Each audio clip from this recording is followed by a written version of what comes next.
Good morning students, कैसे हैं आप सब। आज हम हमारी हिंदी ऑनलाइन क्लास में चैप्टर नंबर 13 तर्क की बात चैप्टर की रीडिंग करेंगे। सभी अपनी बुक्स ओपन कर लीजिए। पेज नंबर 63 चैप्टर नंबर 13 तर्क की बात। तो हम रीडिंग स्टार्ट करेंगे। चलिए स्टार्ट करते हैं।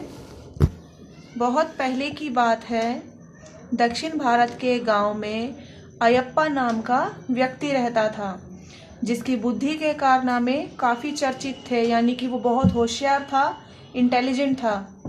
एक बार अयप्पा ने अपने जन्मदिन पर लोगों को दावत देने की सोची मतलब के खाने पर बुलाना चाहा।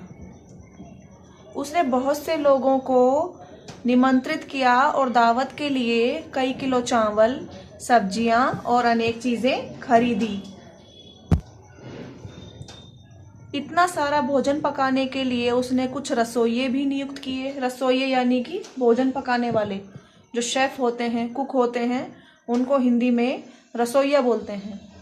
फिर उसे ध्यान आया कि इतने लोगों का भोजन पकाने के लिए उसके पास बड़े बड़े बर्तन नहीं हैं। वह सब पड़ोसियों के यहाँ गया और उनसे बड़े बड़े बर्तन मांगकर लाया। अब उसके पास जरूरत के लायक बर्तन इकट्ठे हो गए। खाना बना और परोसा गया। दावत बड़ी शानदार थी। सभी ने भोजन की क्या की? तारीफ की, प्रशंसा की। सभी को भोजन बहुत अच्छा लगा। दावत समाप्त हुए कई दिन बीत गए, लेकिन अयप्पा ने लोगों के उधार लिए हुए बर्तन लौटाने का नाम नहीं लिया। यानी कि जो बर्तन वो लेकर आया था, उसने जो इकट्ठे किए थे, उसका काम तो खत्म हो गया, लेकिन उसने वो बर्तन वापस नहीं लौटाए। कुछ पड़ोसी उसके घर आए और अपने बर्तन वापस मांगे। उसने सबसे कहा कि वो जल्दी ही सबके बर्तन लौटा देगा। 2 दिन बाद वह सबके बर्तन वापस करने गया। प्रत्येक बर्तन के साथ उसने बिल्कुल वैसा ही एक छोटा बर्तन भी लौटाया। सबने उससे पूछा कि वह ऐसा क्यों कर रहा है। यानी कि 2 दिन के बाद जब अयप्पा सबके बर्तन वापस करने गए, तो उसने उन बर्तनों के साथ ठीक बिल्कुल वैसा ही एक छोटा बर्तन भी लौटाया। अयप्पा बोला, कैसे कहूँ क्या हुआ? मैंने ये सब बर्तन अपने तहखाने में रख दिए थे। उस तहखाने में जादुई शक्ति है। जो भी चीज़ वहाँ रखी जाती है वह जीवित हो उठती है। एक दिन जब मैं तहखाने में गया तो सब बर्तनों को खुशी से नाचते गाते पाया। उनके आनंद में बाधा न डालते हुए मैं दरवाजा बंद करके लौट आया। इसी कारण बर्तन लौटाने में देर हो गई। क्या ये पॉसिबल है कि बर्तन नाचते गाते हैं? ये हमको चैप्टर में आगे पता चलेगा। बाकी अयप्पा ने अपने पड़ोसियों को यही कहा है। अब उसने बहाना बनाया है या जो भी है, देखते हैं।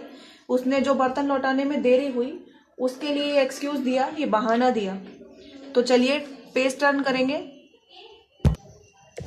ये सुनकर पड़ोसी बड़े हैरान हुए। अयप्पा फिर बोला, एक दिन जब मैं उन्हें तहखाने से लेने गया तो देखा कि बर्तनों के बच्चे पैदा हो गए। अब यदि बर्तन आपके हैं तो उनके बच्चे भी आपके हुए। अयप्पा से सब पड़ोसी एक एक बर्तन अधिक पाकर खुश हो गए।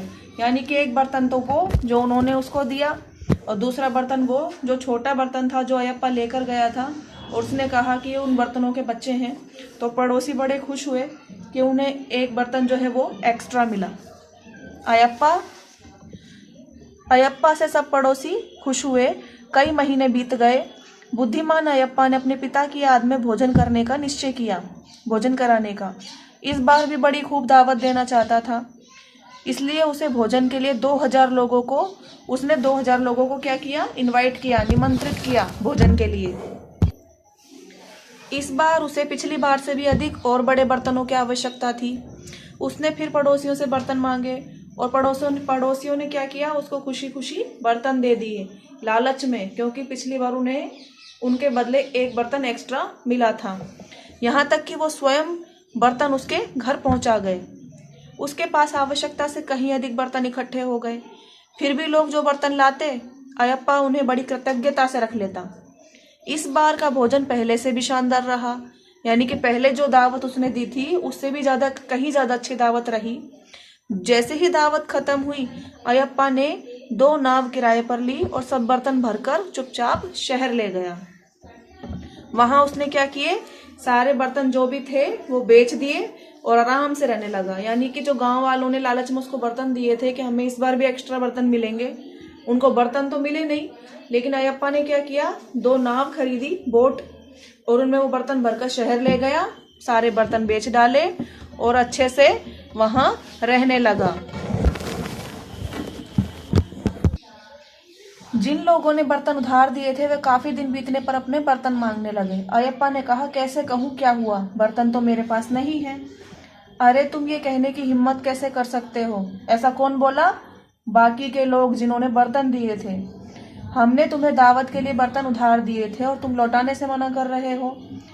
अयप्पा ने कहा, भाई चिल्लाओ मत, मुझे परेशान मत करो।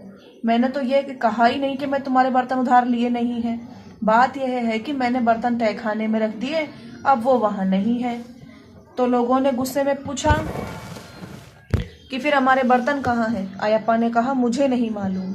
लोग कहने लगे, लोगों को लगा कि अयप्पा उन्हें मूर्ख बना रहा है, वह उनके बर्तन वापस नहीं करना चाहता। उन्होंने उस पर कचहरी में दावा कर दिया। अयप्पा कचहरी में न्यायाधीश के सामने पेश हुआ। न्यायाधीश जो न्याय करता है, जिसे हम इंग्लिश में जज बोलते हैं, तुम लोगों पर धोखा देने का आरोप लगाया है। न्यायाधीश बोले, मैं तुम्हें हुक्म देता हूँ, इनके सब बर्तन लौटा दो। यानी कि जो न्यायाधीश थे उन्होंने अयप्पा को बोला कि तुम्हारे ऊपर ये आरोप लगा है कि तुमने लोगों के बर्तन वापस नहीं किए, मैं तुम्हें हुक्म देता हूँ कि इनके बर्तन वापस कर दो।